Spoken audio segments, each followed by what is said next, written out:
إن الحمد لله نحمده ونستعينه ونستغفره ونؤمن به ونتوكل عليه ونعوذ بالله من شرور أنفسنا ومن سيئات أعمالنا من يهده الله فلا مضل له ومن يضلل فلا هادي له ونشهد أن لا إله إلا الله وحده لا شريك له لا ضد له ولا ند له لا مثل له ولا مثال له ونشهد أن سيدنا وسندنا ونبينا ومولانا محمدا عبده ورسوله أرسله الله تعالى إلى الناس كافة بشيرا ونذيرا بين يدي الساعة من يطع الله ورسوله فقد رشد واهتدى ومن يعصيهما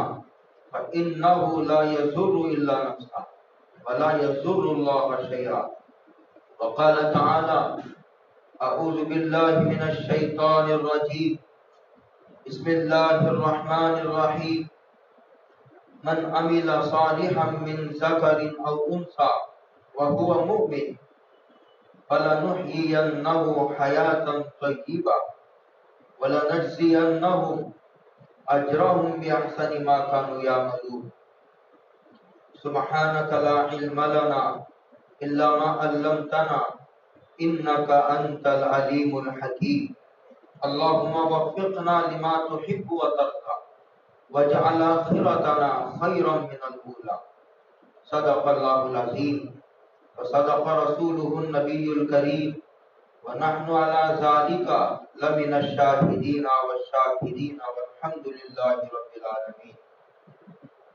قابل قدر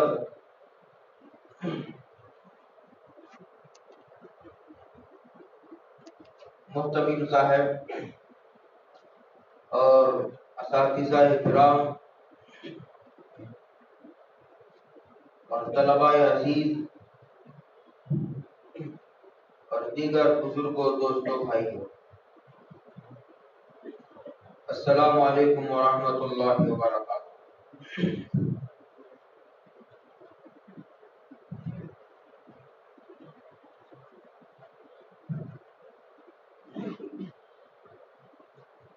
قرآن کریم یہ اللہ کی کتاب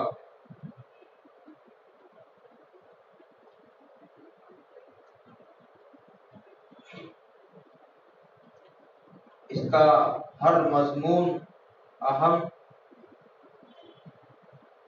اور قیمتی اور سب کی ضرورت کا مضمون ہے۔ تفصیلی خطاب مجھے نہیں کرنا ہے،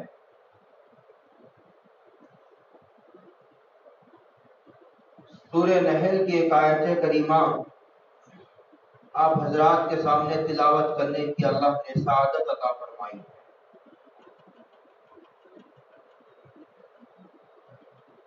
اس کا ترجمہ کر کے اس کے اندر جو مضامین ہیں بہت مختصر آپ حضرات کے سامنے اس نیت سے رکھوں گا کہ اللہ تعالیٰ کہ مجھے نفع پہنچائے، اور اگر کوئی غلطی ہوئی تو علماء کرام اساتذہ تشریف فرمائیں، میری اصلاح فرمائیں گے۔ اس بھروسے پر انشاءاللہ میں اس آیت کی تشریح کروں گا۔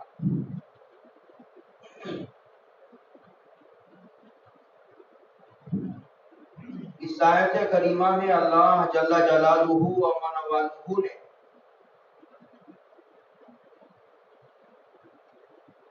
مزیدار زندگی حاصل کرنے کا طریقہ ارشاد فرمایا۔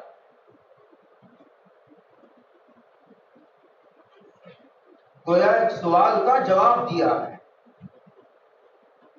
آپ جا کر تلاش کریں گے تو سوال نہیں ملے گا،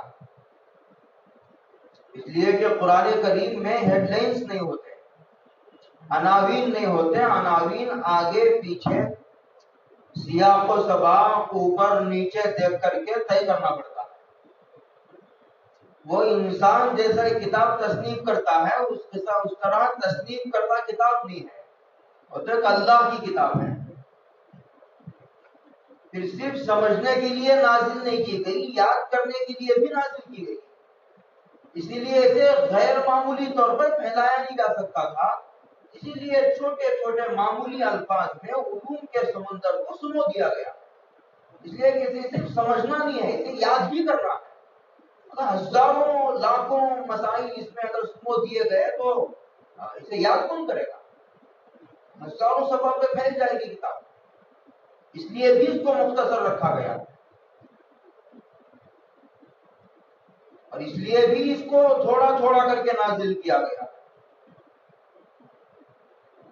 وَقُرْآنًا فَرَقْنَاهُ لِتَقْرَأَهُ عَلَى النَّاسِ عَلَى مُكْثٍ وَنَزَّلْنَاهُ تَنزِيلًا۔ اللہ یوں ارشاد فرماتے ہیں، من عمل صالحا من ذکر او انثى، گویا اللہ نے ایک سوال پیدا کیا ہے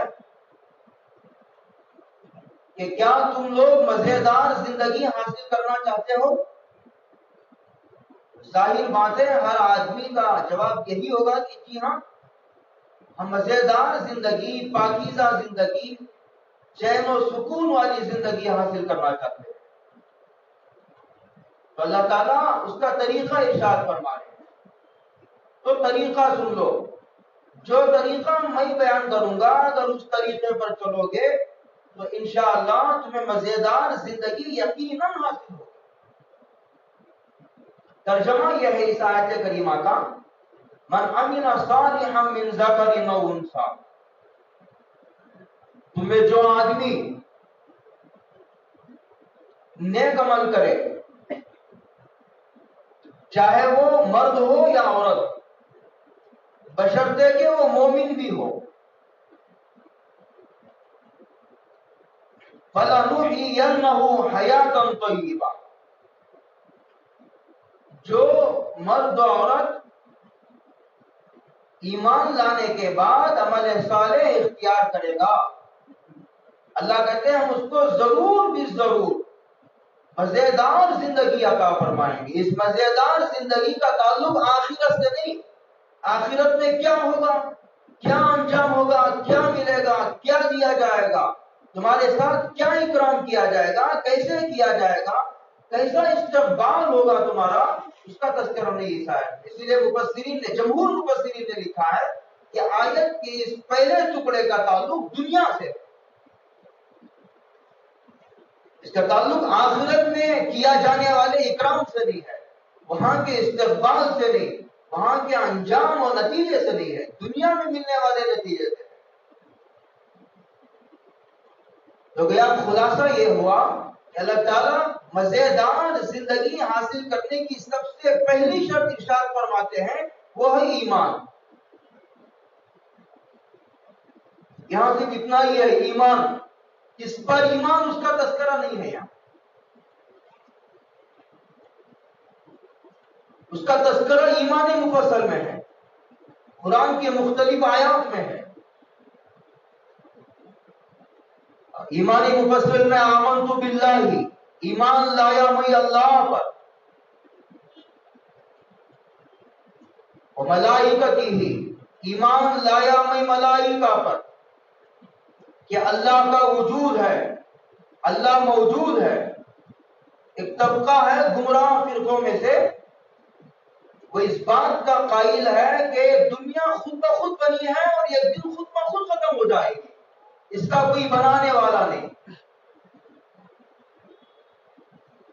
تو اس لیے کہا گیا آمنت باللہ، ایمان لایا میں اللہ پر، اللہ کے وجود پر کہ اللہ موجود ہے اور وہ جو بھی ہے جیسا بھی ہے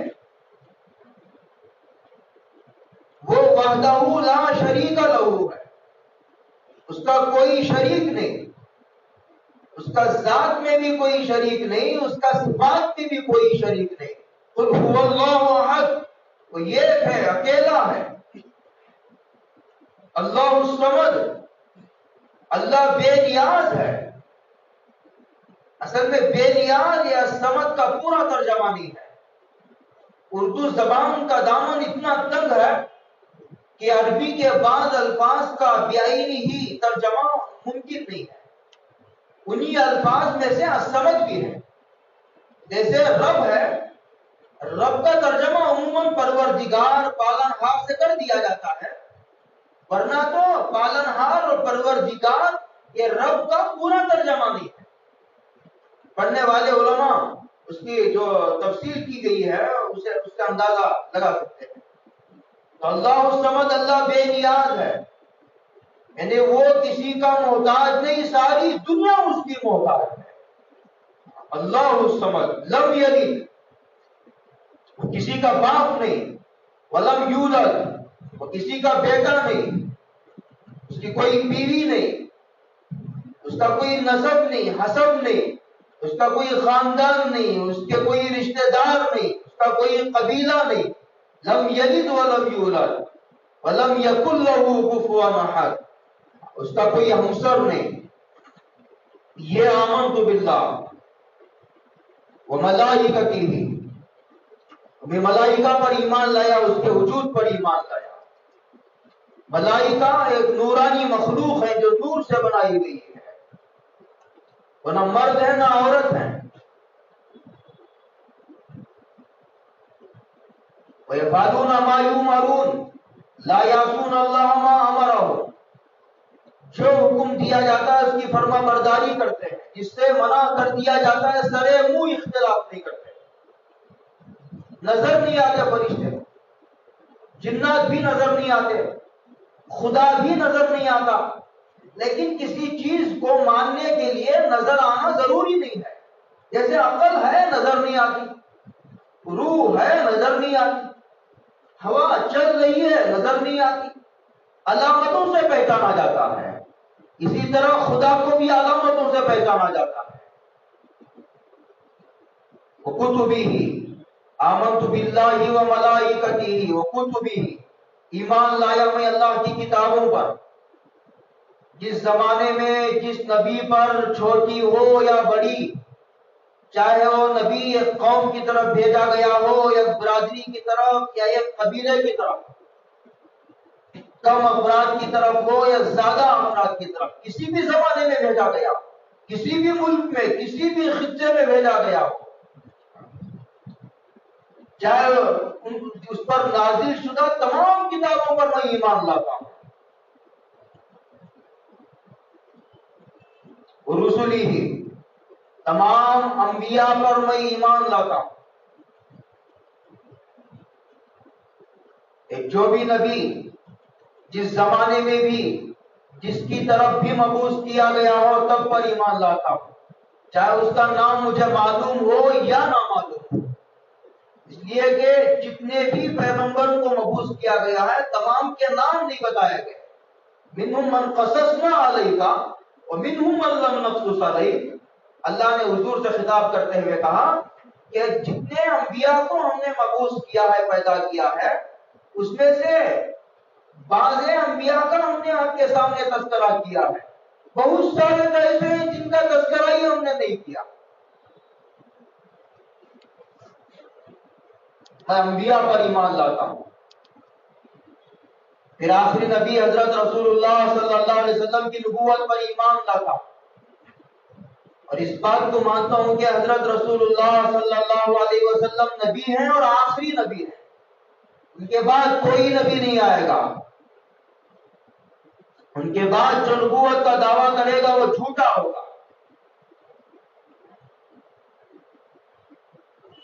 والیوم الآخر، مرنے کے بعد ایک دوسری زندگی آئے گی جسے آخرت کہا جاتا ہے، جو لامحدود زندگی ہے، جو بے انتہا زندگی ہے، کبھی ختم نہ ہونے والی زندگی. کفار کہتے تھے یقولون اذا متنا وكنا ترابا وعظاما انا لمبعوثون، ارے جب ہم مر جائیں گے، مٹی ہو جائیں گے، ریزہ ریزہ ہو جائیں گے، ہڈیاں بوسیدہ ہو جائیں گی، تب دوبارہ اٹھائے جانا ہے. قرآن کا قل ان الاولین والآخرین لمجموعون الى میقات یوم معلوم ثم انکم ایھا الضالون المکذبون. کہاں حضرت آدم سے لے کر قیامت کی صبح تک جتنے انسان پیدا ہوئے ہم سب کو جمع کریں گے، دوبارہ زندہ کریں گے. کہ پہلی مرتبہ ہم نے عدم سے وجود بخشا تھا تو دوبارہ ان کو پھر خبروں سے اٹھا کر کھڑا کر دینا ہمارے لیے کیا مشکل ہے؟ جب پیدا کرنے پر قادر تھے تو اب بھی قادر ہے. ہم بوڑھے تو نہیں ہو گئے, ہماری حکومت ڈیزالو تو نہیں ہوگی, ہم کمزور تو نہیں ہو گئے. آمنت باللہ وملائکتہ وکتبہ ورسلہ والیوم الآخر والقدر خیرہ وشرہ من اللہ تعالی. تقدیر میں جو کچھ لکھا گیا اچھا ہو یا برا اس پر میں ایمان لاتا ہوں. تقدیر اللہ کے علم کو کہتے ہیں. جو کچھ لکھا ہوا ہے وہی کرنا ہے بندے کو, اسے تقدیر نہیں کہتے. بندہ اپنے اختیار سے جو کرنے والا ہے وہ پہلے سے لکھا ہوا. بندہ جو کچھ اپنے اختیار سے کرنے والا ہے اس کو اللہ نے پہلے لکھ دیا, اس لیے کہ پہلے سے اسے علم ہے, اس کو تقدیر کہتے ہیں. والبعث بعد الموت, مرنے کے بعد اٹھائے جانے پر ایمان لاتا ہوں. یہ وہو مومنون کی تشریح کر رہا ہوں. یہ مزیدار زندگی حاصل کرنے کی پہلی شرط ہے کہ آدمی ان تمام چیزوں پر ایمان لائے. طبقہ یہ کہتا ہے آخرت کس نے دیکھا ہے, آخرت کس نے دیکھا ہے, عذاب قبر کس نے دیکھا ہے, جنت کس نے دیکھا ہے, دوزخ کس نے دیکھا ہے, عذاب قبر اور ثواب قبر. لوگ ایسی گمراہی کی باتیں کرنے لگے. ایسے عقائد رکھنے والا نماز بھی پڑھے گا تو اس کی نماز قبول نہیں کی جائے گی, اس کا روزہ قبول نہیں, اس کا حج قبول نہیں, اس کا عمرہ قبول نہیں. اس لیے کہ ایمان لانا نماز کا درجہ تو بعد پہ, اور پھر یہ قرآن مجید اللہ کی کتاب ہے, اسے ماننا پڑے گا یہ اللہ کی کتاب ہے اور آخری کتاب ہے. یہ وہی کتاب ہے جو حضرت رسول اللہ صلی اللہ علیہ وسلم پر نازل کی گئی ہے. اس کے اندر جو کچھ بیان کیا گیا ہے اس کا ایک ایک ہر برحق ہے, سچا ہے, اور وہ واقعے کے مطابق ہے. اس پر آدمی یقین کرے, اعتماد کرے, بھروسہ کرے. قرآن کریم کے بیان کردہ مضامین پر شک نہ کرے, شبہ نہ کرے. اسی اللہ کی کتاب مانے, اور یہ کہے کہ اسے میں اللہ کی کتاب مانتا ہوں. حضرت رسول اللہ صلی اللہ علیہ وسلم نے حدیثوں کی شکل میں جو کچھ پیش کیا ہے شریعت, اس کے حلال کو حلال مانتا ہوں, حرام کو حرام مانتا ہوں. ایک آدمی نماز پڑھتا ہے, ایک آدمی روزہ رکھتا ہے, ایک آدمی ذکر کرتا ہے, درود شریف پڑھتا ہے, اوراد و وظائف تو خوب پابند ہے, لیکن اسے پردے کا, اسلام نے پردے کا جو نظام پیش کیا اس پر اسے بھروسہ نہیں ہے. وہ کہتا ہے یہ ٹیکنالوجی کا دور ہے, کمپیوٹر کا دور ہے, یہ 14ویں صدی کا زمانہ ہے. مولانا یہ تمہارے بیان کردہ یہ پردے کا نظام چلے گا؟ چہرہ چھپاؤ اور بازو چھپاؤ, سینہ چھپاؤ, اور اسلامی لباس پہنو, برقع پہنو, بلا ضرورت کسی کے سامنے اپنا چہرہ نہ کھولو, یہ نظام اب چلے گا؟ اسے پردے کے نظام پر اعتراض ہے. جب اسلام کہتا ہے کہ سود حرام ہے, وہ کہتا مولانا سود کے بغیر کیسے ترقی ہوگی؟ اسلام کہتا کاروبار میں جھوٹ بولنا حرام ہے. جھوٹ بولنے سے آدمی کافر نہیں ہوتا, سود کھانے سے آدمی کافر نہیں ہوتا, پردے کا اہتمام نہ کرنے سے آدمی کافر نہیں ہوتا. لیکن ایک آدمی یہ کہتا ہے کہ پردے کی ضرورت نہیں ہے, میں نہیں مانتا اسے. ایک آدمی کہتا ہے کہ سود حرام ہے, میں نہیں مانتا اسے. ایک آدمی کہتا ہے جھوٹ کے بغیر مولانا کاروبار کیسے ہو سکتا ہے؟ جھوٹ بولنے سے آدمی کافر نہیں ہوتا. لیکن ایک آدمی ایسا کہتا ہے کہ جھوٹ کے بغیر کاروبار نہیں کیا جا سکتا, تو وہ سرکار دو عالم صلی اللہ علیہ وسلم کی بیان کردہ صداقتوں پر اعتراض کر رہا ہے, انگلی اٹھا رہا ہے. اب وہ مومنین کی شرط باقی ہو گئی. نماز کا درجہ بعد میں, روزے کا بعد میں, زکات کا بعد میں. پہلے عقائد کا درجہ, عقائد سے تعلق رکھنے والی چیزوں کو درست کیا جائے, سب سے پہلی چیز ہے اس کے عقائد درست ہوں. جو کچھ قرآن و حدیث میں بیان کیا گیا ہے پورے شرع صدر کے ساتھ میں اسے قبول کرتا ہوں. اللہ نے فرمایا ہے میں اس کے سامنے سر تسلیم خم کرتا ہوں. حضور نے فرمایا، جب آپ کے سامنے اس طرح بات آئے کہ اللہ نے فرمایا ہے، امام الانبیاء یوں فرماتے ہیں، حضور یوں فرماتے ہیں، حضور اسے حرام قرار دیتے ہیں، حضور اسے حلال قرار دیتے ہیں، حضور اسے ناجائز فرماتے ہیں، آپ کہے مجھے منظور ہے، میں نماز نہیں پڑھتا، ٹھیک ہے میں نماز نہیں پڑھتا، میں نماز کو فرض سمجھتا ہوں، میں روزہ نہیں رکھتا، ٹھیک ہے میں نہیں رکھتا، لیکن روزے کو میں فرض تصور کرتا ہوں، زکات فرض ہے میں اسے مانتا ہوں، حج صاحب نصاب پر فرض ہے میں اسے مانتا ہوں، سود حرام ہے میں اسے مانتا ہوں، پردہ کرنا ضروری ہے میں اس کی فرضیت کا احترام کرتا ہوں، میں احترام کرتا ہوں، جھوٹ بولنا حرام ہے میں اسے مانتا ہوں، وعدہ خلافی حرام ہے میں مانتا ہوں، رشوت لینا دینا حرام ہے میں اسے مانتا ہوں، اجنبی عورتوں کی طرف نظر اٹھا کر دیکھنا حرام ہے میں اسے مانتا ہوں۔ یہ ہے وہ مومنین کا خلاصہ۔ ایک آدمی عبادتوں کا خوب پابند ہے لیکن اس کے عقائد درست نہیں، وہ اللہ کے ساتھ دوسروں کو شریک کرتا ہے، اللہ کے علاوہ دوسروں کی عبادت کرتا ہے، اللہ کے علاوہ دوسروں کے سامنے ہاتھ پھیلاتا ہے، ایاک نعبد و ایاک نستعین، اے اللہ ہم تیری ہی عبادت کرتے ہیں اور تیرے ہی سامنے ہم ہاتھ پھیلاتے ہیں، ایاک نعبد و، اے اللہ ہم شیطان کی عبادت نہیں کرتے، جنات کی عبادت نہیں کرتے، ہم فرشتوں کی عبادت نہیں کرتے، سورج کی عبادت نہیں کرتے، چاند کی عبادت نہیں کرتے، ستاروں کی عبادت ہم نہیں کرتے، ہم نفس کی پوجا نہیں کرتے، ہم کسی بھی ذمہ دار کی پوجا نہیں کرتے، نفس کی پوجا نہیں کرتے، ہم تیری ہی عبادت کرتے ہیں، تیری ہی غلامی کرتے ہیں اور تیرے ہی سامنے ہم ہاتھ پھیلاتے ہیں۔ الحمدللہ رب العالمین۔ اس توحید کے مضمون کو کتنے طاقتور انداز میں قرآن کریم نے بیان کیا، اور یہ کہا الحمدللہ۔ سوال ایسا نہیں اٹھایا جا رہا کہ رکوع اللہ کے لیے، سجدہ اللہ کے لیے، طواف اللہ کے لیے، حج اللہ کے لیے، عمرہ اللہ کے لیے، قربانی اللہ کے لیے، نظر اللہ کی مانی جائے گی۔ سوال ایسا نہیں اٹھایا جا رہا، سوال ایسا اٹھایا جا رہا الحمدللہ۔ سوال نماز کا نہیں، سوال رکوع کا نہیں، سوال سجدے کا نہیں، سوال طواف کا نہیں، اور سوال حج کا نہیں، عمرے کا نہیں، نظر کا نہیں، قربانی کا سوال نہیں۔ سوال یہ اٹھایا، ایسا مضمون کی قوت کو ایسا اٹھایا جا رہا الحمدللہ۔ عبادت کا درجہ بہت بعد میں آئے گا، عبادت تو عبادت ہے، تعریف عبادت کا ادنا درجہ، اس کی نفی کی جا رہی ہے۔ الحمدللہ، تمام تعریفیں اللہ کے لیے ہے، تمام تعریفیں اللہ کے لیے ہے۔ آسمان کو اللہ بنائے گا، زمین کو اللہ نے بنایا، سورج کو، چاند کو، رات کو، دن کو، انسان کے سر کو، اس کے بالوں کو، آنکھ کو، کان کو، ماں کے رحم کی اندھیریوں میں بچے کو بنائے گا، بیٹے وہ دے گا، بیٹیاں وہ دے گا، سمندر وہ چلائے گا، بارش وہ نازل کرے گا، زمین سے غلے وہ اگائے گا، فرشتوں کا نظام اس نے برپا کیا ہے، زمین کو اس نے بنایا ہے، جنگلات کو، جمادات کو، حیوانات کو، تمام کو اللہ بنائے گا، اور تمہاری تمام ضرورتوں کا انتظام وہ کرے گا، اور سجدہ دوسرے کو کرو گے، یہ ماتھا دوسرے کے دروازے کے سامنے ٹکے گا، ہاتھ دوسرے کے سامنے پھیلایا جائے گا، کسی نبی سے مانگا جائے گا، کسی صحابی سے مانگا جائے گا، کسی اللہ کے ولی سے مانگا جائے گا۔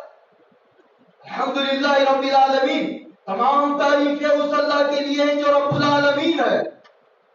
توحید کے مضمون کو ایسا بیان کیا گیا۔ ایک جگہ کا ان شرک لظلم عظیم، شرک سب سے بڑا ظلم ہے، اور شرک کرنے والا اپنے آپ پر بھی ظلم کرتا ہے، اور اپنے اہل خانہ پر بھی، اور اپنے اہل محلہ پر بھی، اہل شہر پر، پورے کائنات کے ایک ایک چیز پر ظلم ہے، اور جانور، نباتات، حیوانات اور کائنات کا پورا نظام تکلیف محسوس کرتا ہے شرک سے۔ ان الشرک لظلم عظیم، یہ ہے وہ مومنین تو خیر کا خلاصہ۔ ایک آدمی بہت پابند ہے عبادت کا، لیکن اس کا عقیدہ جو ہے وہ انبیاء سے متعلق ٹھیک نہیں ہے، اس کا عقیدہ اولیاء اللہ سے متعلق ٹھیک نہیں ہے، صحابہ کے تعلق سے اس کا دل صاف نہیں ہے، اور وہ عبادت بھی کر رہا ہے۔ اس کو بیان بتا گیا کہ مزیدار زندگی حاصل کرنے کا سب سے پہلی شرط یہ ہے کہ اس کے عقائد ٹھیک ہو، اللہ سے متعلق، انبیاء سے متعلق، فرشتوں سے متعلق، یوم آخرت سے متعلق اور کتابوں سے متعلق، تقدیر سے متعلق، مرنے کے بعد اٹھائے جانے سے متعلق، صحابہ سے متعلق، اولیاء اللہ سے متعلق اس کے عقائد ٹھیک ہو۔ ایک طبقہ صحابہ کو گالیاں دیتا، نماز نہیں پڑھتا، گالیاں بھی دیتا، وہ روزہ بھی رکھتا ہے، حج بھی کرتا ہے، عمرہ بھی کرتا، وہ امامہ بھی سر پر باندھتا، اس کا لباس بھی سنت کے مطابق ہے، اس کے چہرے پر داڑھی بھی ہے، وہ تہجد کا بھی پابند ہے، وہ عشاء اوابین کا پابند ہے، وہ قرآن کریم کی تلاوت کا پابند ہے، وہ درود شریف کا پابند ہے، اوراد و وظائف کا وہ پابند ہے۔ لیکن صحابہ کے تعلق سے اس کا دل صاف نہیں ہے، صحابہ کے تعلق سے اس کے دل میں جو وہ کینہ ہے، عداوت ہے، بغض ہے۔ اللہ کے بعد سب سے بڑا مقام انبیاء کا، انبیاء میں بھی سب سے بڑا مقام امام الانبیاء کا، سید الانبیاء، خاتم الانبیاء، نبی الانبیاء، حضرت رسول اللہ صلی اللہ علیہ وسلم کی ذات گرامی کا۔ اللہ اور رسول کے بعد، انبیاء کے بعد سب سے بڑا، سب سے زیادہ قابل احترام، سب سے زیادہ قابل قدر اگر گروہ کوئی ہے، مقدس گروہ، تو صحابہ کا گروہ ہے، صحابہ کا گروہ۔ اس کے بارے میں قرآن کریم نے کہا وَإِذَا قِيلَ لَهُمْ آمِنُوا كَمَا آمَنَ النَّاسُ۔ میں انسان ہو کر کے، مخلوق ہو کر کے، کوئی استاد اتنی آسانی سے اپنی شاگرد کی طرف اشارہ کر کے اعتماد ظاہر نہیں کرتا۔ وہ رب العالمین، رب المشرق والمغرب، رب المشرقین والمغربین، رب المشارق والمغارب، وعالم الغیب والشہادہ، جس کے سامنے انسان کا ظاہر باطن کا ایک لمحہ کھلا ہوا ہے، وہ اس طبقے پر اعتماد ظاہر کرتے ہوئے کہتا ہے وَإِذَا قِيلَ لَهُمْ آمِنُوا كَمَا آمَنَ النَّاسُ۔ الناس سے مراد جمہور مفسرین کے مطابق صحابہ کی ذوات گرامی ہے۔ کتنا اعتماد ظاہر فرمایا، اور ایک جگہ تو حد کر دی اور نے کہا اولئک الذین امتحن اللہ قلوبهم للتقوی، یہ وہ لوگ ہیں جن کے دلوں کا امتحان لیا گیا ہے۔ اور پھر امتحان لینے کے امتحان کون لے رہا ہے؟ امتحان وہ عالم الغیب و شہادت، عرش پر بیٹھنے والا پروردگار لے رہا ہے، جس کے سامنے انسانوں کی جلوت و خلوت کھلی ہوئی ہے۔ وہ کہتا ہوں میں نے ان کے دلوں کا امتحان لیا، اور نتیجہ کیا؟ اولئک هم الراشدون، یہ لوگ نیک ہیں اور 100% امتحان میں کامیاب ہیں۔ حضور نے اعتماد ظاہر فرماتے ہوئے کہا اللہ فی اصحابی لا تتخذوهم غرضا من بعدی، ومن احبهم وبحبی احبهم ومن ابغضهم وببغضی ابغضه۔ حضور نے فرمایا دیکھو، محبت ایک چھپی ہوئی چیز ہے، دشمنی ایک چھپی ہوئی چیز ہے، ایمان ہے، کفر ہے، شرک ہے، ایک چھپی ہوئی چیز ہے، اسے علامتوں سے پہچانا جاتا ہے۔ اسی طرح فرمایا کہ صحابہ کی محبت کو علامتوں سے پہچانا جاتا ہے، حضور کی محبت کو علامتوں سے پہچانا جاتا ہے۔ حضور نے علامت بیان فرماتے ہوئے ارشاد فرمایا کہ دیکھو میرے بعد صحابہ پر طعن و تشنیع سے بچنا، اعتراض کرنا، ان کو ملامت کا نشانہ نہ بنانا۔ اللہ فی اصحابی لا تتخذوهم غرضا من بعدی، لا تتخذوهم غرضا من بعدی، ان کو میرے بعد ہدف ملامت نہ بنانا۔ اس کے بعد فرمایا کہ دیکھو جن لوگوں کو دیکھو کہ ان کے دل میں میری صحابہ کی محبت ہے، تو یہ اس بات کی علامت ہے کہ ان کے دلوں میں میری محبت ہے، ان کے دل میری عظمتوں سے بھرے ہوئے ہیں۔ اور یہ فرمایا جن لوگوں کے بارے میں تمہیں دیکھو کہ وہ صحابہ کی ناقدری کرتے ہیں، بے احترامی کا معاملہ کرتے ہیں، ان کی شان میں گستاخی کرتے ہیں، انہیں طعن و تشنیع کا نشانہ بناتے ہیں، تو سمجھ لو کہ ان کے دل میری عظمتوں سے بھی خالی ہے، ان کا دل ویران ہے، تباہ ہے، برباد ہے، ان کے دل میں میری محبت نہیں ہے۔ یہ علامت ہے اس بات کی، یہ سرکار دو عالم صلی اللہ علیہ وسلم نے فرمایا۔ اور ایک طبقہ آج کل یہ صحابہ کو طعن و تشنیع کا نشانہ بناتا ہے۔ سرکار دو عالم صلی اللہ علیہ وسلم نے ارشاد فرمایا لا تسبوا اصحابی، فرمایا کہ تم میرے صحابہ کو برا بھلا نہ کہو، لا تسبوا اصحابی۔ ایک طبقہ یہ کہتا ہے صحابہ کی شان میں کہ حضرت عمر رضی اللہ تعالیٰ عنہ بدعتی ہے۔ قرآن کریم کی ایک آیت پیش کرو پھر آگے چلو۔ الذین ان مکناہم فی الارض، اقاموا الصلاة وآتوا الزکاة وامروا بالمعروف ونهوا عن المنکر وللہ عاقبۃ الامور. قرآن کریم پیچھے سے سیاق اس کا یہ ہے کہ صحابہ کی شان بیان کی جا رہی ہے. اس میں قرآن کریم کہتا ہے اگر صحابہ کے قدم زمین پر جما دے لیکن مقصد نہ ہوں فی الحال تو کیا کریں گے؟ وہ اتنا کریں گے، فساد کریں گے، چوری کریں گے، زنا کا، قتل و غارت گیری کا بازار گرم ہوگا؟ نہیں، ایسا نہیں ہوگا. دیکھیے اللہ تعالیٰ کتنا اعتماد اور ان کے امانت داری اور ایمانداری اور ان کے اوصاف کی ذمہ داری لیتے ہوئے اللہ کہتے ہیں الذین ان مکناہم فی الارض، اگر ان صحابہ کے قدم کو ہم زمین پر جما دیں تو اقاموا الصلاۃ، تو کیا کریں گے؟ نمازوں کو قائم کریں گے. وآتوا الزکاۃ، اور زکات کو ادا کریں گے اور زکات کا نظام بنانے کے. آگے کہتے ہیں وامروا بالمعروف، اور معروفات کا حکم دیں گے. پتہ چلا کہ صحابہ جس بات کا حکم کے الذین کو عمل سے ملا کر اگر سمجھا جائے تو کہتے ہیں کہ مدرسوں میں گرامر 4 سال پڑھایا جاتا ہے. کیوں پڑھایا جاتا ہے؟ یہ الذین ہے، یہ اس کا حال بن رہا ہے، یہ مبتدا ہے، یہ خبر ہے، یہ جملہ اسمیہ ہے، یہ مبتدا مؤخر ہے، مبتدا مقدم ہے، یہ اس کا حال بن رہا ہے. الذین کا تعلق امر سے ہے، یہ الذین کا تعلق نحو سے ہے. جوڑ کر کے جو اساتذہ کو بتاتے ہیں طلبہ بھی سوچتے ہیں اساتذہ کا دماغ خراب ہو گیا ہے، کیوں بال کی کھال نکالی جا رہی ہے. دیکھو الذین کو اب جوڑا جائے گا امروں کے ساتھ تو ترجمہ یہ ہوگا کہ صحابہ جس بات کا حکم دیں گے وہ یقیناً معروف ہوگی. کوئی صحابی منکرات کا حکم نہیں دے سکتا. کوئی صحابی گنہگار تو ہو سکتا ہے، بہت بہت قسم کے لوگ ہیں. عقیدے کا مسئلہ، بنیادی مرکزی بیسک مسئلہ عرض کر رہا ہوں، عقیدے سے تعلق رکھنے والا ایسا تو ہو سکتا ہے. اہل سنت والجماعت کا متفق علیہ عقیدہ ہے کہ صحابہ کی ذوات مقدسہ معصوم ہے. نبوت سے پہلے بھی، نبوت کے بعد بھی کسی نبی سے نہ چھوٹا گناہ صدر ہو سکتا ہے نہ گناہ کبیرہ کا صدور ہو سکتا ہے. لیکن صحابہ کی ذات سے، صحابہ سے متعلق اہل سنت والجماعت کا یہ عقیدہ ہے کہ ذاتی طور پر صحابہ سے گناہ کا صدور ممکن ہے، بلکہ ممکن کیا واقعات ہیں اس کے، اور صحیح ترین روایات میں واقعات ہیں. لیکن کوئی صحابی گناہ کا حکم دے ایسا ممکن نہیں. کیوں؟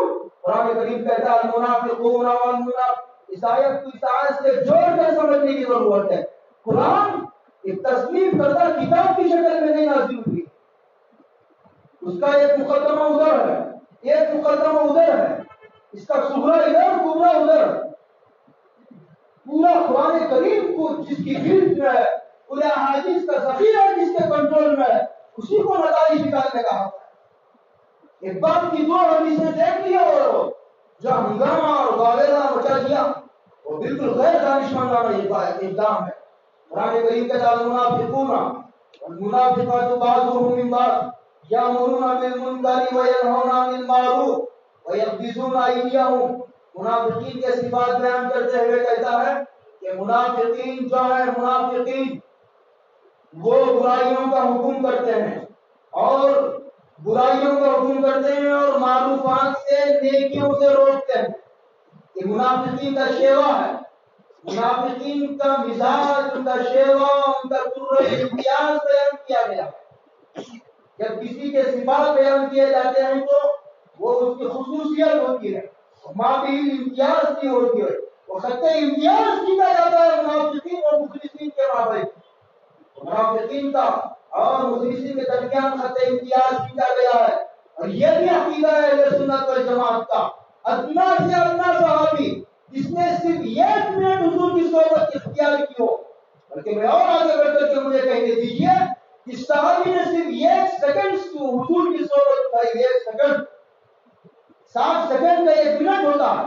اس صحابی نے صرف 1 سیکنڈ حضور کی صحبت اٹھائی ہو، اس کے بارے میں ہمارا عقیدہ ہے کہ وہ ادنا سے ادنا 1 سیکنڈ کا صحابی بھی منافق نہیں ہوتا. متفق علیہ ہے. اور برائیوں کا حکم کرنا یہ منافقین کا شیوا ہے. تو حضرت عمر نے 20 رکعت چڑھانے کا حکم کیا تھا تو حضرت عمر کوئی منافق نہیں تھے، بلکہ حضرت عمر کے بارے میں شہادت دیتے ہوئے اتنے بلند الفاظ حضور نے ارشاد فرمایا لو کان باقی نبی لکان عمر.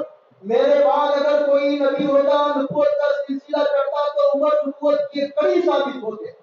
ایک سوال ہوتا ہے اتنے بلند الفاظ کو اتنی بات بھی تحقیق شدہ ہے کہ انبیاء کے بعد سب سے بلند و بالا مقام صدیق کا کرتا ہے اور نبی بننے کی بات تو حضور نے صدیق اکبر کے بارے میں نہیں فرمائی. عالمانہ شبہ طالب علمانہ شبہ ہو سکتا ہے کسی طالب علم اور اساتذہ کو ہو تو اس کے بارے میں بعض بزرگوں نے یہ جواب دیا ہے کہ نبی بننے کے آثار حضرت صدیق اکبر کی زندگی میں اتنے نمایاں ہیں کہ حضور کو بتانے کی ضرورت نہیں.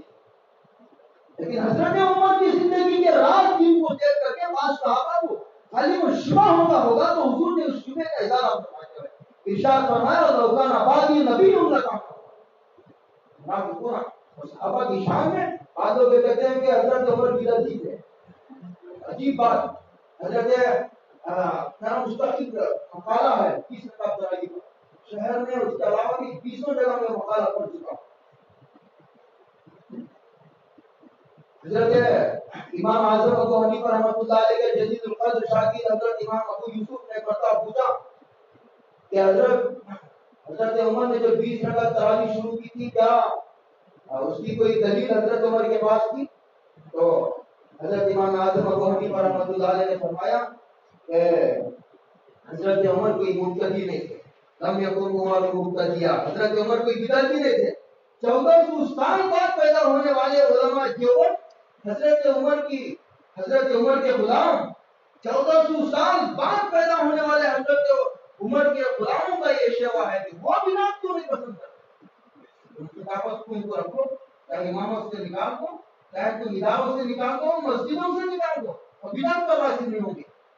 تم نے کروڑ روپے دے کر کے کسی مخلص عالم ربانی کو یہ بدعت پر راضی نہیں کر سکتے. 1400 سال بعد پیدا ہونے والے حضرت عمر کے غلاموں کا یہ حال ہے. کیا حضرت عمر میرے سے بھی زیادہ بےغیرت تھے؟ کیا خیال ہے آپ؟ ایک طبقہ صحابہ کے تعلق سے غلط عقائد رکھتا. مرتبہ حضرت عبد القادر جیلانی کے محفل میں کسی نے جرأت کرتے ہوئے سوال کیا حضرت عمر ابن عبد العزیز افضل نہیں حضرت امیر معاویہ افضل ہے؟ امیر معاویہ صحابی ہیں اور عمر ابن عبد العزیز تابعی ہیں جدید القدر تابعی ہیں. جمہور علماء نے ان کو خلیفہ راشد مانا. کیا تو حضرت عبد القادر جیلانی رحمۃ اللہ علیہ کو چلا آ گیا اور نے فرمایا کہ میاں امیر معاویہ تو امیر معاویہ ہیں. امیر معاویہ جہاد میں جس گھوڑے پر سوار تھے اس گھوڑے کی ناک میں جو دھول آئی تھی عمر ابن عبد العزیز اس دھول کے برابر بھی نہیں ہو سکتے. امیر معاویہ تو امیر معاویہ. پوری دنیا ابو حنیفہ سے بھر جائے امام بخاری سے امام مسلم سے امام ابو داؤد سے امام ابن ماجہ سے امام نسائی سے امام مسلم سے پوری دنیا بھر جائے تو بھی ادنا حضور کے ادنا صحابی کے برابر نہیں.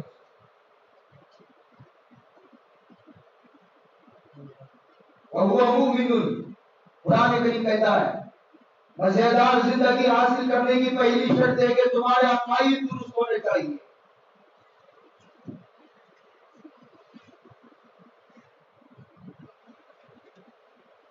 پہلی شرط ایمان کی تفسیر اب تک ہوئی ہے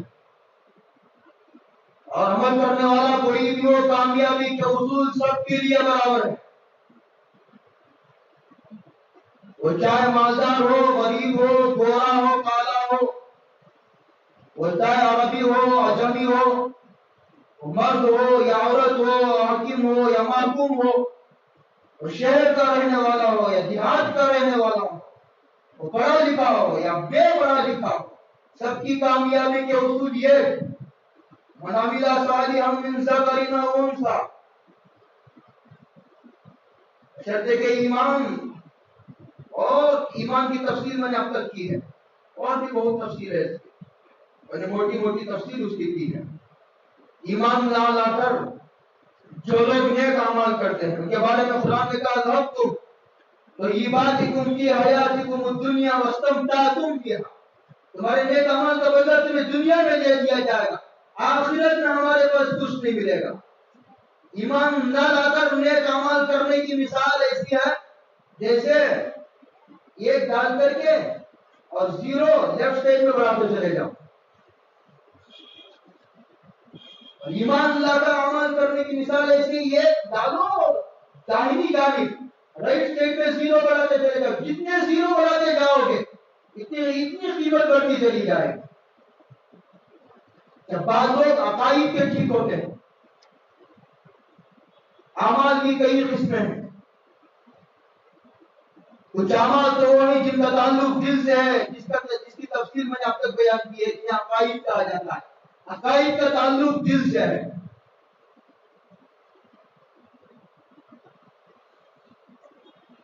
بعض لوگ بدعات میں مبتلا ہوتے ہیں. حسن بصری رحمۃ اللہ علیہ فرماتے ہیں، حسن بصری سید التابعین ہیں، کہتے ہیں کہ عمل صالح میں 2 شرطیں پائی جاتی ہیں. یہ شرط یہ ہے کہ ان یکون للہ خالصا، صرف اللہ کے لیے ہو، مخلوق کو راضی کرنے کے لیے، دکھانے کے لیے، شہرت کے لیے، کہ میرے اعمال کا چرچا ہو، میرے اعمال کا پرچار ہو، میرا ڈھنڈورا پیٹا جائے، جنتا بتایا جائے. ایک آدمی کروڑ روپے خرچ کر کے مسجد بناتا ہے اور نیت یہ ہے کہ لوگوں میں میرا چرچا ہو، میری شہرت ہو. اس کے 1 کروڑ روپے پانی میں گئے، خرچہ بھی کیا، کچھ ملا بھی کچھ نہیں اسے.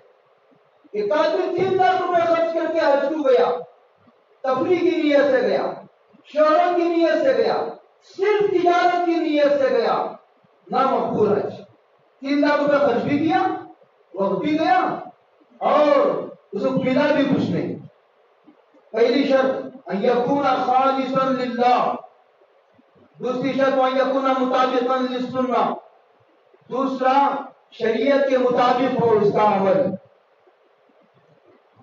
ایک آدمی بدعات کی ظاہری شکل و صورت دین کی ہوتی ہے، ظاہری شکل و صورت. ایک آدمی نماز پڑھنے میں مخلص تو ہے. بعض لوگ شب معراج کو جاگتے ہیں، شب معراج کا کوئی ثبوت نہیں. شب قدر کا ثبوت ہے، شب برات کا ثبوت ہے. بعض لوگ شب برات کی حقیقت کا بھی انکار کرتے ہیں، وہ بھی بے اعتدالی کے شکار ہیں. شب برات کا بھی ثبوت ہے مرفوع اور صحیح روایات سے، میرے استاد کا اس پر مفصل رسالہ بھی ہے. بعض لوگ ایصال ثواب کا انکار کرتے ہیں.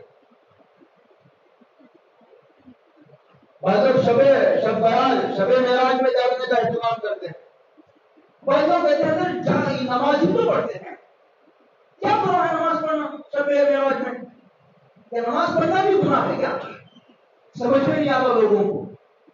جب ان کو یہ کہا جاتا ہے بھائی شب معراج کا حضور جو معراج کو تشریف لے گئے، وہاں اللہ کو انہوں نے دیکھا، جنت دیکھی، دوزخ دیکھا، حضرت عیسیٰ سے ملاقات ہوئی، ان کی حضرت الیاس سے ملاقات ہوئی، اور حضرت موسیٰ سے ملاقات ہوئی، جنت دوزخ کی سیر ہوئی، عذابات کو دکھایا گیا. وہ تو ثابت ہے، لیکن اس رات میں جاگنے کا اہتمام بدعت ہے. بات اور بتاؤں تمہیں، دودھ میں اگر ملایا جائے تو کیا ملایا جا سکتا ہے بتاؤ؟ پانی ملایا جا سکتا ہے. آٹے میں مٹی ملائی جا سکتی ہے، اور چاول میں کنکر ملایا جا سکتا ہے. دودھ میں کنکر تو نہیں ملایا جا سکتا، تیل میں مٹی تو نہیں ملائی جا سکتی. دین میں دین سے ملتی جلتی چیزیں کو ملایا جا سکتا ہے، اس کی شکل دین کی ہے. ورنہ کوئی آدمی نمبر پر بیٹھ کر گانا گائے گا، گالیاں دے گا، نمبر پر ناچ ہوگا، گانا ہوگا، بینڈ باجا بجایا جا رہا ہے، آرکیسٹرا چلایا جا رہا ہے مسجد میں، لوگ کیا کہیں گے؟ اطلاع سے اپنا مسلمان اسے گوارا نہیں کرے گا. کیوں؟ بے دینی، اس کے بے دینی ہونا ظاہر ہے. تو بدعات عمل صالح 2 چیزوں سے بنتا ہے. یہ اللہ کے لیے کیا جائے، اور دوسرا وہ عمل قرآن و حدیث کے مطابق ہو. جب بھی کوئی عمل سامنے آئے علماء سے رجوع کر کے پوچھو کیا کتاب و سنت میں اس کا ثبوت موجود ہے یا نہیں ہے. یا صحابہ کی زندگیوں میں، خیر القرون میں، صحابہ، تابعین اور تبع تابعین، ان تین زمانوں کو خیر القرون کہا جاتا. کیا ان کی زندگیوں میں اس کا ثبوت ملتا ہے؟ یہ پوچھو. ایک آدمی بڑا مخلص ہے نماز پڑھنے میں، لیکن مغرب کی 4 رکعت پڑھ رہا، مخلص بہت ہے لیکن مغرب کی 4 پڑھتا ہے تو کیا نماز ہو جائے گی؟ ایک آدمی فجر کی نماز پڑھنے میں بہت مخلص ہے، صرف اللہ کے لیے پڑھ رہا ہے، لیکن فجر کی 2 کی بجائے 4 پڑھ رہا ہے. شب معراج میں جماعت کے ساتھ نماز پڑھتا ہے، شب بدر میں 2 رکعت کا اضافہ کرتا ہے.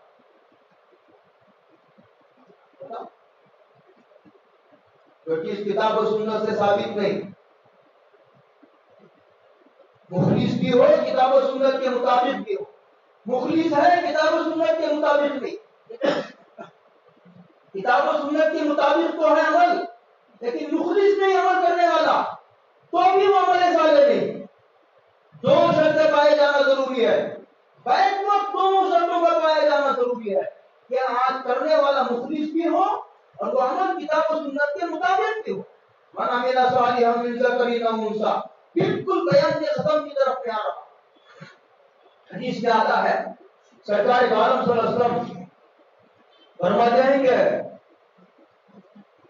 انی فرضکم علی الحوض، میں حوض کوثر پر پہلے سے پہنچ کر رہوں گا. من مر علیہ شربا ومن شرب لم یظمأ ابدا، جو بھی حوض کوثر پر آئے گا وہ میں اسے حوض کوثر پلاؤں گا، اور جو بھی حوض کوثر پی لے گا جنت میں داخل ہونے تک پیاس نہیں لگے گی. اس کے بعد کچھ لوگ آئیں گے، کچھ لوگ حضور کی طرف آ رہے ہوں گے، فرشتے بیچ میں آڑ بن کر کے ان کو ملنے نہیں لگے حضور کو. وَيُحَالُ بَيْنِي وَبَيْنَهُمْ، حضور فرمائیں گے وَأَقُولُ إِنَّهُمْ مِنِّي، ارے یہ تو میری امت ہی معلوم ہوتے ہیں. تو صحابہ کہیں گے، فرشتے کہیں گے ارے اپنی کیا دے یا تدری ما احدث بعدک، تم نہیں جانتے کہ تمہارے جانے کے بعد انہوں نے کیا کیا بدعت ایجاد کر لی. فرشتے حضور کو کہیں گے، اور تب حضور کہیں گے فَسُوقًا فَسُوقًا لِمَنْ غَيَّرَ بَعْدِي، ہلاکت ہے، بربادی ہو، انکار ہو ان لوگوں پر جنہوں نے میرے جانے کے بعد میرے دین میں تبدیلی کی. امام مالک فرماتے ہیں جو بدعات ایجاد کرتا ہے وہ پسے پردہ نبوت کا دعویٰ کرتا ہے، اور بزبان حال یہ کہتا ہے کہ حضور نے جو شریعت پیش کی تھی وہ نامکمل ہے، ناتمام ہے، اس میں اضافے کی گنجائش ہے. اتنی سخت بات ہے بدعات. ماں حضرت بعدک، اور حدیث سرکار دارم کا فرماتے ہیں کہ لا تقوم الساعة حتى تصير سنة بدعة، حتى تصير بدعة سنة. فرمایا کہ قیامت اس وقت تک قائم نہیں ہوگی جب تک بدعات کو سنت کا نام نہیں دے دیا جائے گا. ایک عرصے تک بدعات پر عمل کرنے کی وجہ سے لوگ بدعات کو سنت سمجھ لیں گے. جب ایک آدمی کھڑا ہوگا علم والا کہے گا ارے اس کا قرآن و حدیث میں ثبوت نہیں ہے، تو لوگ کہیں گے ارے ان لوگوں نے سنت کو چھوڑ دیا. حتیٰ پوری کا بھی سننا، بدعات پر ایک عرصے تک عمل ہونے کی وجہ سے لوگ بدعات کو سنت سمجھ لیں گے. اسی لیے حضور نے فرمایا کہ جو آدمی بدعات کو زندہ کرے گا اسے 100 شہیدوں کا اجر ملے گا. لوگ کہتے ہیں کہ حضرت بدعات کو ختم کریں گے، سنت کو زندہ کریں گے تو لڑائی ہوگی، جھگڑا ہوگا، ہنگامہ ہوگا، واویلا ہوگا، میتو ہوگی، ہوگا، چیخو پکارو چلاؤ، کوئی سنے یا نہ سنے، کوئی ہمارے آواز پر کام دھرتا ہے یا نہ دھرتا، کوئی ہماری بات مانے یا نہ مانے. ان کو تو یہ کہنا ہوگا کہ یہ سنت ہے، یہ بدعات ہے. بنی اسرائیل جو ہلاک کی پہلی امت جو ہلاک ہوئی، علماء نے لکھا ہے عوام گناہوں میں مبتلا ہو گئی، جس کو فجور میں ملوث ہو گئی، اور اس وقت کے درویش علماء مشائخ گونگے شیطان بن گئے. بدعات اس لیے رواج پکڑ گئی، بدعات نے اپنے خیمے دار دیے، اس لیے دار دیے کہ کہنے والوں نے اپنا کہنا بند کر دیا. علماء کے منہ پر تالے لگ گئے، ان کو اپنے امامت کی فکر لگی ہے، ان کو اپنے خطابت کی فکر لگی ہے. ارے امامت سے نکالنے والا امامت سے نکال سکتا ہے، مسجد سے نکال سکتا ہے، ادارے سے نکال سکتا ہے، کتابیں چھینی جا سکتی ہے، کیا کوئی انسان کسی انسان کی روزی نہیں چھین سکتا ہے؟ کسی انسان کی روزی نہیں چھینی جا سکتی۔ یہ علماء کو کہنا ہے خاموش رہنا حرام ہے، خیانت ہے، یہ حضور کے لائی ہوئی شریعت کے ساتھ مداوت ہے۔ یہ ہے وہ مومنین کے خیر کا اعمال۔ یہ اعمال وہ جن کا تعلق دل سے ہے، کچھ اعمال کا تعلق ظاہر سے ہے، جیسے نماز ہے، روزہ ہے۔ مزیدار زندگی حاصل کرنے کی پہلی شرط یہ ہے کہ تمہارے عقائد درست ہونے چاہیے، اللہ سے متعلق، انبیاء سے متعلق، آخرت سے متعلق، قبر سے متعلق، اللہ کی کتاب سے متعلق، شریعت سے متعلق، شرک سے متعلق، بدعات سے متعلق، صحابہ سے متعلق، تابعین سے متعلق، ائمہ سے متعلق تمہارے عقائد درست ہو۔ یہ پہلی شرط ہے مزیدار زندگی حاصل کرنے کی۔ دوسری شرط یہ ہے مناملہ، مزیدار زندگی حاصل کرنے کا طریقہ یہ ہے کہ عمل کرو۔ عمل اعمال کی کئی قسمیں ہیں، کچھ اعمال وہ ہیں جس کا تعلق ظاہر سے ہے، جیسے نماز ہے، روزہ ہے، اور جیسے زکوٰۃ ہے، تلاوت ہے، اوراد ہے، وظائف ہے، یہ تمام عبادتیں ہیں۔ لوگ الو کو منحوس سمجھتے ہیں، جانور بیچارہ بے زبان جانور ہے، وہ اس کو لوگ منحوس سمجھتے ہیں۔ بزرگوں نے فرمایا کہ جس گھر میں ایک بے نمازی ہوتا ہے اس کے 40 ہاتھ دائیں، 40 ہاتھ بائیں، 40 ہاتھ سامنے، 40 ہاتھ پیچھے نحوست برستی ہے، نحوست لعنت برستی ہے۔ اب تم سوچو خود کہ جس گھر میں کا باپ بے نمازی، ماں بے نمازی، شوہر بے نمازی، بیوی بے نمازی، اور جس گھر کی ساس بے نمازی، سسرا بے نمازی، ساس بے نمازی، بچہ بے نمازی، جوان بوڑھا مرد عورت سب بے نمازی، یہاں سے وہاں تک سب بے نمازی، تو اس گھر کی لعنتوں کا کیا حشر؟ عبادت کا اہتمام ہی نہیں کرتے لوگ۔ یہ طبقہ وہ ہے جو پتہ نہیں عبادت کا بڑا اہتمام کرتا، وہ نماز بھی پڑھتا ہے، وہ جو ہے وہ روزہ بھی رکھتا ہے، وہ تلاوت بھی کرتا ہے، وہ تہجد کا، اشراق کا، اوابین کا، وہ چاشت کا، تلاوت کا، ذکر کا، اذکار کا، اوراد و وظائف کو خوب پابند ہے۔ وہ کبھی نہیں چھوڑتا تہجد، کبھی نہیں چھوڑتا اوابین، کبھی نماز نہیں چھوڑتا، لیکن جب مال خرچ کرنے کا نمبر آتا ہے تو اسے موت آتی ہے، موت۔ زکات نہیں دیتا، وہ صدقے کا اہتمام نہیں کرتا۔ جب آواز لگائی جاتی ہے بیوہ کی مدد کرو، یتیموں کی مدد کرو، مساجد کی مدد کرو، مدارس کی مدد کرو، ضرورت ہے پیسوں کی، سیلاب آ گیا، زلزلہ آ گیا، لوگ ڈوب گئے، مر گئے، مدد کرو۔ عبادت بدلیہ کو خوب پابند، عبادت مالیہ کا چور ہے وہ، اور ایک طبقہ اس کی بالکل اپوزٹ ہے۔ وہ عبادت مالیہ کا خوب پابند، وہ صدقہ بھی دے گا، وہ زکات بھی دے گا، وہ چندہ بھی دے گا مسجد کو، مدرسے کو، کیا بیوہ، کیا مسجد، کیا مدرسہ، کیا یتیم، کیا غریب، سب پر پیسہ خرچ کرے گا۔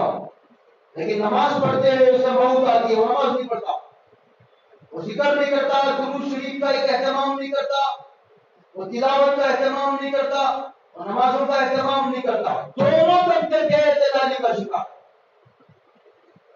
دونوں طبقے بے اعتدالی کا شکار۔ ایسے طبقہ ہے کہ وہ نماز بھی پڑھتا ہے، وہ روزہ بھی رکھتا ہے، وہ حج بھی کرتا ہے، عمرہ بھی کرتا ہے، مال بھی خرچ کرتا ہے، اس کے عقائد بھی ٹھیک ہے، لیکن دل سے تعلق رکھنے والے اعمال اس کے ٹھیک نہیں، کیا نہیں تو اس کی آنکھ قابو میں نہیں، وہ اجنبی لڑکیوں کو دیکھتا ہے، حرام ہے، حرام، اجنبی عورتوں کو دیکھنا حرام ہے۔ قل للمؤمنین یغضوا من ابصارهم وَيَحْفَظُوا فُرُوجَهُمْ ذَلِكَ أَزْكَىٰ لَهُمْ۔ اگر آنکھوں کی عبادت نہیں کرو گے تو تمہاری شرمگاہیں محفوظ نہیں رہیں گی، یا تو زنا کرو گے یا لڑکوں کے ساتھ ملوث ہوں گے۔ اگر لڑکی لڑکا دو بھی نہ ملے تو اپنی ہی شرمگاہ سے کھیل کر کے شرمگاہ کو نقصان پہنچائے گا۔ یہ یبوسم و یحفظ فروجہم یہ تینوں سے پیدا کی نوجوان جو کا فون آیا. ہمارے بزرگ ہیں مولانا عبدالقوی صاحب بزرگ تشریف لائے تو انہوں نے اپنا واقعہ سنایا کہ ایک نوجوان کا فون آیا. اس نے فون پر یہ سنایا کہ حضرت میں جو ہے انٹرنیٹ استعمال کرتے کرتے میں شادی کے لائق نہیں رہا اور میرے والدین رشتہ تلاش کر رہے, بڑی شرمندگی کا وقت آ گیا. اور ایک نوجوان آیا ہمارے استاد کے پاس, ایسا جیسے قبر سے مردہ اٹھ کر کے آ گیا. اس سے پوچھا گیا کیا بات ہے؟ اسی لیے موبائل کو استعمال کرنا ازروی شراب کوئی حرام نہیں ہے, لیکن کیمرے والا موبائل انتظاماً اگر اس پر روک لگا دی جائے تو صدن للباب اس کی گنجائش معلوم ہوتی ہے, مشاہد اس کی طرف توجہ دینے لگے. معاملہ بہت دور جا رہا, اس کا بڑا اہتمام کرنے کی ضرورت ہے. نظروں کی عبادت کی بہت ضرورت ہے. اس زمانے میں سب سے زیادہ سخت ترین گناہ, اس میں زیادہ اطلاع ہے لوگوں کو یہی ہے. اور لوگ اچھے اچھے دینداروں کے گھروں میں پردے کا اہتمام نہیں. چاچا کی لڑکی آ رہی ہے, اسے بہن کے اس کو بہن سمجھا جاتا ہے. چاچا کی لڑکی کو, خالہ کی لڑکی کو, ماموں کی لڑکی کو, پھوپھو کی لڑکی کو, ان سے نکاح جائز ہے, یہ نامحرم ہے, ان سے پردہ واجب ہے, ان سے پردہ فرض ہے. جہاں بھی فتنہ ہوا, فساد ہوا, جہاں بھی جو بھی گھر برباد ہوا, جو گھر بھی اجڑا, تباہ ہوا, ویران ہو گیا, وہ بے پردگی کی وجہ سے. جہاں شریع پردہ ہے اور فتنے فساد کا سوال نہیں, جہاں بھی بربادی آئی وہ پردے کو توڑنے کی وجہ سے آئی. انہوں نے شریع پردے کا اہتمام نہیں کیا. یہ نہیں ہوتا. تمام عقائد پر ٹھیک ہے ایک آدمی کا اعمال تو خوب اعمال کا پابند ہے, لیکن اس کی آنکھ قابو میں نہیں, یعنی تو کام قابو میں نہیں, اس کی زبان قابو میں نہیں. وہ تینوں قسم کے اعمال ہیں, عبادت مالیہ, عبادت بدنیہ کا خوب پابند ہے, عقائد بھی اس کے ٹھیک ہے, آنکھ نہیں تو بھی مزیدار زندگی نہیں. مزیدار زندگی حاصل کرنے کے لیے تمام اعمال کا پابند ہونا ضروری ہے. ایک عمل آدمی خوب پابند ہے, لیکن ایک آدمی اللہ کی تقدیر پر راضی نہیں ہے, اللہ کے فیصلوں پر راضی نہیں ہے. ایک آدمی, علامہ اقبال نے کہا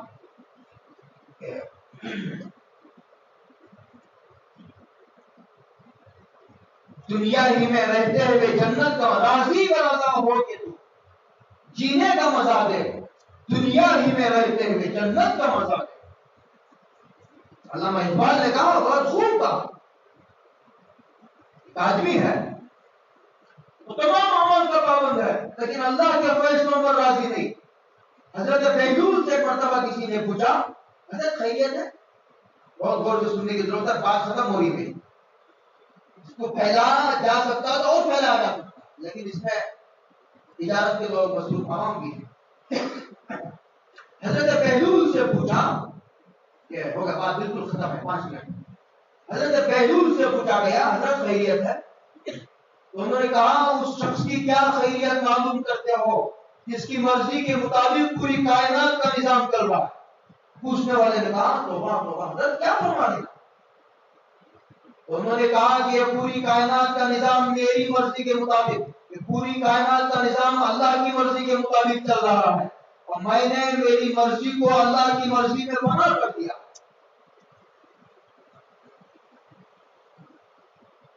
راضی برضا ہو کے تو جینے کا مزہ دے, دنیا ہی میں رہتے ہوئے جنت کا مزہ دے. ایک عورت, ابھی حضرت مولانا پیر ذوالفقار احمد نقشبندی نامت برکاتہم چند سال پہلے عمرے کے سفر پر گئے تھے, تو ایک عورت کو انہوں نے دیکھا کہ کعبے کا غلاف پکڑ کر رو رہی تھی, اور روتے ہوئے اپنے ایک ماضی کے واقعے کا حوالہ دے رہی تھی, اور اس میں یہ کہتی ہے وہ کہ اے اللہ, میں تجھ سے اب بھی راضی ہوں, میں تجھ سے اب بھی راضی ہوں. غم تو نبی کو بھی ہوا تھا، انسانی دل نبی کے سینے میں بھی ہوتا ہے، انسانی جذبات سے نبی کا دل بھی عاری نہیں ہوتا. کہ حضرت ابراہیم کا انتقال ہوا تھا تو حضور نے فرمایا تھا کہ ان القلب یحزن ان العین تدمع وانا لا نقول الا بما يرضى به ربنا. فرمایا تھا کہ میری آنکھ غم کر رہی ہے، آنسو آ رہی ہے، میرا دل بھی غم زدہ. انا بفراقک یا ابراہیم لمحزونون، ابراہیم تیری جدائی نے ہمیں غم زدہ بنا دیا. حضور کی آنکھوں سے آنسو جاری تھے. غم کرنے کی اجازت ہے لیکن آنکھ سے، زبان سے نہیں. غم کرنے کی اجازت ہے لیکن آنکھ سے، زبان سے نہیں.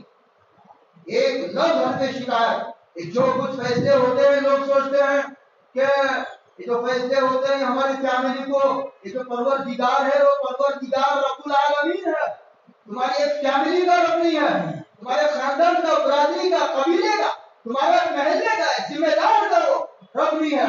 وہ ہندوؤں کا بھی ہے، وہ عیسائیوں کا بھی رب ہے، وہ یہودیوں کا بھی ہے، وہ جو مجوسیوں کا بھی رب ہے، وہ بت پرستوں کا بھی رب ہے، وہ مسلمانوں کا بھی، وہ نیک لوگوں کا بھی، وہ گنہگاروں کا بھی، وہ پڑھے لکھوں کا بھی، گوروں کا بھی، کالوں کا بھی، عربیوں کا بھی، اجمیوں کا بھی رب ہے. وہ اس کے فیصلے پورے کائنات کے نظام کو سامنے رکھ کر کے ہوتے ہیں. حضور کو بھی غم ہوا تھا. اس عورت حضرت نے پوچھا، بھائی عورت نے پوچھا جب بہت دیکھا کہ رو رہی ہے ساتوں چکروں میں، پوچھا کہ یہ تم بار میں حوالہ دے رہی ہو، ایسا میں تجھ سے اب بھی راضی ہوں، یہ کس واقعے کا حوالہ دے رہی ہو؟ اس نے کہا کہ میرے 7 بچے تھے، نوجوان خوبصورت بچے تھے، ایک ایک کر کے ساتوں کا انتخاب کرا، اس واقعے کا حوالہ دے رہی ہوں کہ میں تجھ سے اب بھی راضی ہوں. اس کو اقبال کہتا ہے راضی برضا ہو کے تو جینے کا مزہ دے، دنیا ہی میں رہتے ہوئے جنت کا مزہ دے. بعض لوگ عقائد بھی ٹھیک، وہ عبادت مالیہ کی بھی پابند، عبادت بدنیہ کی بھی پابند، لیکن ان کی آنکھ قابو میں نہیں تو بھی مزیدار زندگی نہیں ملتی، کان قابو میں نہیں تو بھی مزیدار زندگی نہیں ملتی، اللہ کی تقدیر پر راضی نہیں تو بھی پریشان ہے. آخری بات، اس موقع کی آخری بات، سید احمد کبیر رفاعی عبد القادر جیلانی کے ہم اثر بزرگ ہیں، یہ وہی بزرگ ہیں، یہ سادات میں سے ہیں. حضور کے فراق میں، حضور کی جب یاد آ جاتی تھی رات و رات نہیں سوتے تھے. خاندانی اثر تو تھا ہی، عشق بھی تھا. تو وہاں جب حج کو گیا اور حضور کے روضہ اقدس پر حاضر ہوئے، اللہ تعالیٰ سب کو زیارت نصیب فرمائے. حضور زندہ ہے، اس میں کیا شک ہے کہ حضور قبر میں زندہ ہو. انہوں نے کہا اللہ کے رسول اب تک میری روح یہاں تک آتی تھی اور تم پر سلام بھیجا کرتی تھی، آج کبیر احمد خود قبر پر حاضر ہے اور مسافر کی تمنا رکھتا ہے. یہ فرمائے تو ایک سورج سے زیادہ چمکتا ہوا ہاتھ ظاہر ہوا. جتنے لوگ وہاں تھے، سیوطی کی روایت کے مطابق 90,000 اس وقت حاجی تھے، سب نے اس ہاتھ کی زیارت. حضور کا معاملہ ہریے کے ساتھ الگ ہے. حیرت ہوتی ہے مجھے، لوگ حج کو جاتے ہیں اور ڈرتے بھی نہیں، لوگ وہاں داڑھی اڑا کر کے جاتے ہیں. ایک مرتبہ غلام حبیب صاحب رحمۃ اللہ علیہ کا حج کا سفر ہوا، حج کے وقت ادا کر کے لوگ حج گمراہ ہوئے تو حضور کو انہوں نے خواب دیکھا اور انہوں نے پوچھا کہ اللہ کے رسول تمہارے روزے پر سب لوگ آتے ہیں، گنہگار بھی آتا ہے، نیک آدمی بھی آتا ہے، کیا سب کے ساتھ آپ کا معاملہ یکساں ہے؟ لوگ سلام کرتے ہیں آپ کو، کیا سب کا جواب دیتے ہیں آپ؟ حدیث میں آتا ہے جو بھی دنیا میں مجھ پر سلام بھیجتا ہے، درود بھیجتا ہے، مجھ تک فرشتہ پہنچاتا ہے اور اس کا جواب دیتا ہوں، اور جو خبر کے پاس کھڑے ہو کر بھیجتا ہوں میں تو خود سنتا ہوں اور جواب دیتا ہوں. حتیٰ ارد علیہ السلام، کیا سب کے ساتھ آپ کا یہی معاملہ ہے؟ حضور نے فرمایا نہیں، جو داڑھی مٹا کر کے میری خبر کے پاس آتا ہے تو میرا چہرہ موڑ لیتا، اس کو میرے چہرہ، میرا چہرہ ہی مجھے پسند نہیں، اور یہاں آ کر کے سلام بھیجتا. عجیب بات ہے، لوگ گالیاں یہودیوں کو دیتے، گالیاں نصرانیوں کو دیں گے، گالیاں عیسائیوں کو دیں گے، گالیاں ہندوؤں کو دیں گے، لیکن تہذیب یہودیوں کی، کلچر عیسائیوں کا، پورا زندگی کا سسٹم، نظام